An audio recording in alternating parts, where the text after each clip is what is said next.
Minority గురుకులాల్లో విద్య విషయంలో నిర్లక్ష్యం చేస్తే సహించేది లేదని మైనారిటీ శాఖ మంత్రి అజారుద్దీన్ హెచ్చరించారు.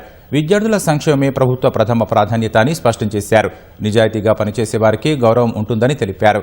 పాఠశాలలు, కళాశాలలు కేవలం భవనాలు కాదని విద్యార్థులు తమ కళలు, ఆత్మవిశ్వాసం, విజయాలను నిర్మించుకునే పవిత్ర ప్రదేశాలని మంత్రి అన్నారు. తెలంగాణ మైనారిటీ గురుకుల విద్యా సంస్థల సొసైటీ రాష్ట్ర స్థాయి సదస్సుకు మంత్రి హాజరయ్యారు. విద్య పిల్లల భవిష్యత్తు, సమాజ అభివృద్ధికి అత్యంత ముఖ్యమని అజారుద్దీన్ అన్నారు.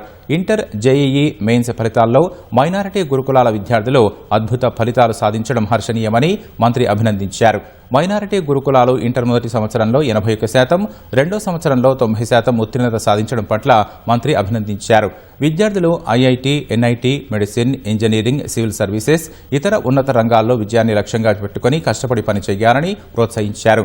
విద్యా సంస్థల్లో క్రమశిక్షణ, భద్రత, మంచి వాతావరణం ఉండాలని సూచించారు.